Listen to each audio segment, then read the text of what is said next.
Good morning. From today, let us start with our discussion over the third unit of the syllabus. Already we have completed first two units and I have sent you the up-to-date notes on these two units already. Now let us start with the discussion over the third unit of the syllabus, and it is the supply analysis. In this unit, we will study the meaning of supply, difference between supply and stock, then determinants of supply, that is the factors determining supply, then the law of supply, changes in supply, and the elasticity of supply, the equilibrium between demand and supply. So these are the topics to be covered under this particular unit. To start with, let us study the meaning of supply and the difference between stock and supply.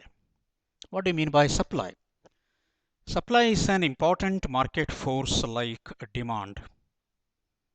Under market mechanism, the price of a commodity will be determined on the basis of the total demand for and total supply of that particular commodity. Therefore, demand and supply are the two important market forces. Based on these forces, the price of a commodity will be determined in the market. Then what do you mean by supply? Supply refers to the quantity offered for sale by the sellers in the market at a given price during a given period of time. Supply refers to the quantity offered for sale by the sellers in the market at a particular price during a given period of time. But supply differs from stock. Stock implies potential supply, that is, the maximum quantity that the goods and services which can be supplied in the market. It is the potential supply. Stock indicates potential supply, but supply implies the quantity offered for sale during a given period of time. Usually, supply will be lesser than stock. If stock is 100, supply may be some 60 units or 70 units, like that. Supply may be up to the stock. Supply cannot be more than stock. Therefore, stock indicates the potential supply, that is the maximum quantity of goods that can be supplied by a particular seller in the market. Now let us study factors determining supply, or determinants of supply. The most important factor is price.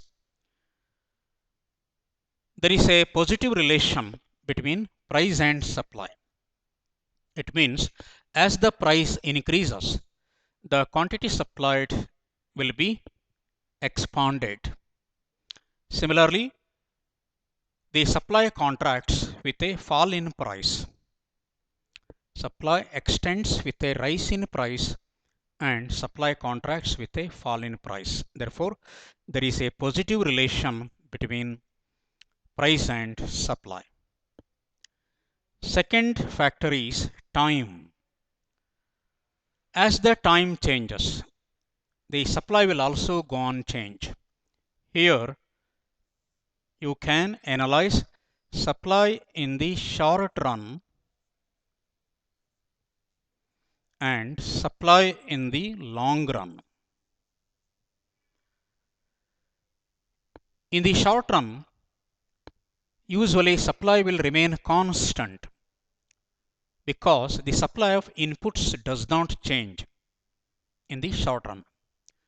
Therefore, the supply of goods and services will remain almost the same during short run or short period. But in the long run, supply may be varied on a large scale.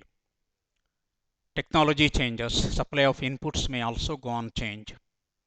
The producers will get sufficient time to change their scale of production. Therefore, in the long run, supply changes much, but in the short run, supply remains almost constant. Third factor determining supply is technology. What do you mean by technology? Technology implies the method or the way in which goods and services are produced. An improved technology helps to increase the scale of production and thereby supply increases. But an old technology or obsolete technology will reduce production and supply of a commodity. Therefore, the state of technology which can be used by the producers can also determine the level of supply. Then government policy and actions, another important factor. If the government policy is encourageous,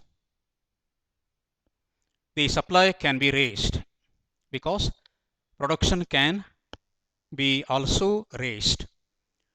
Some of the government policies like bounties, grants, subsidies, tax concessions, tax rebates, tax holidays, etc. can encourage the producers to produce more and supply more. Similarly, if the government policy is not favorable, it can reduce production and supply. Then expectation of future changes in demand, price, etc. can also change the current level of supply. At present, there is no change in the price or demand, but by expecting future changes in price and demand, the present level of supply may also change. Then number 6, natural factors. The availability of natural factors like supply of water, clay, then the availability of essential inputs, natural resources like forest resources, land resource, water, minerals, etc. can also influence the level of supply. If the natural factors are favorable, easy availability of some of the natural inputs can also influence the level of supply. Then cost of production. Cost of production implies the expenses incurred in the production of a commodity or a service. So higher the cost of production, lower will be the level of supply because this will reduce the profit margin of the producers. Higher the cost of production, lower would be the amount of profit and smaller will be the supply of that particular commodity. Similarly, lower the cost of production, higher will be the production and supply of goods. As the cost of production decreases, the profit margin of the producers will go on increase, and this will encourage the producers to produce more and supply more. Then number 8, prices of related goods. So here once again we have two types of related goods, as already I have told you while analyzing the determinants of demand: complementary and substitutes. So any change in the prices of one related commodity can change the supply of another commodity. Commodities may be either complementary or substitutes. In case of complementary, two or more goods are needed at a time to satisfy a particular want. But in case of substitutes, any one of the alternative available can be used to satisfy a particular want. So any change in the price of one related commodity can change the supply of another commodity. So these are the 8 major factors determining supply. In our next period, let us study the law of supply. an important law in economics. In this, let us study the statement of the law. I will give you a supply schedule. Let us draw the supply curve and let us study the shape of the supply curve, assumptions of the law, and exceptions to the law. So, thank you very much.